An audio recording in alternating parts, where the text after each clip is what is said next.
Rosa Parks said if the white press had got a hold of that information, they would have had a field day. They call her a bad girl, and her case wouldn't have had a chance.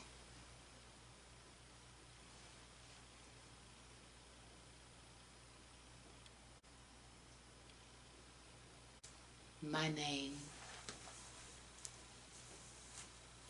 is Claudette Colvin.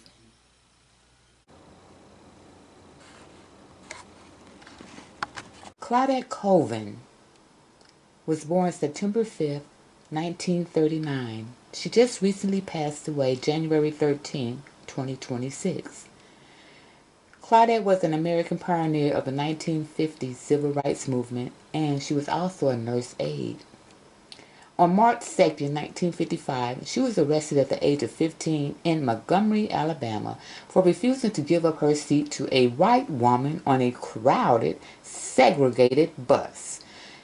It occurred 9 months before the similar, more widely known incident in which Rosa Parks, secretary of the local chapter of the National Association for the Advancement of Colored People, also known as the NAACP,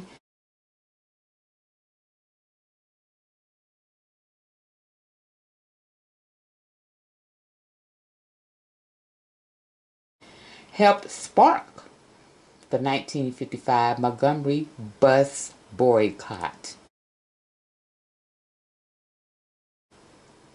But check this out. Colvin was one of 4 plaintiffs in the first federal court case filed by civil rights attorney Fred Gray on February 1st, 1956, as Browder versus Gale, to challenge bus segregation in the city. In the United States District Court, Colvin testified before the 3-judge panel that heard that case.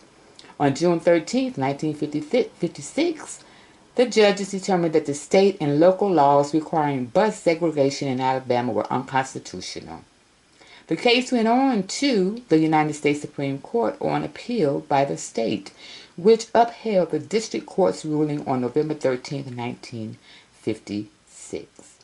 1 month later, the Supreme Court affirmed the order to Montgomery and the state of Alabama to end bus segregation.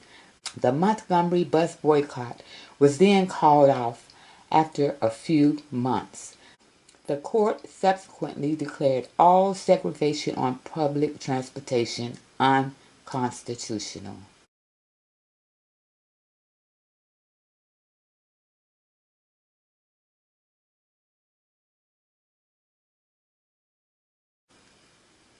You know, for many years, Montgomery's black leaders did not publicize Colvin's pioneering effort. She said young people think Rosa Parks just sat down on a bus and ended segregation, but that wasn't the case at all. Colvin's case was dropped by civil rights campaigners because she was unmarried and pregnant during the proceedings.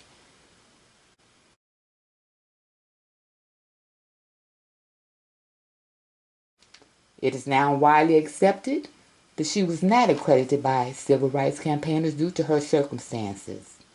And as I said earlier in the beginning of this video, Rosa Parks herself said if the white press got hold of that information, they would have had a field day. They'd call her a bad girl. And her case wouldn't have a chance.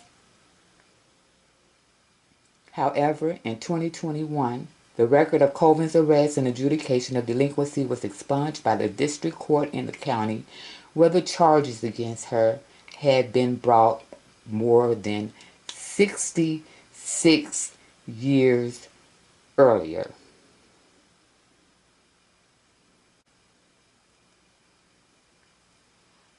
In the spotlight today is Claudette Colvin. Yes, she was before Rosa Parks. Miss Claudette Colvin passed away January 13, 2026 at the age of 86. Let me see if I can get a picture of her.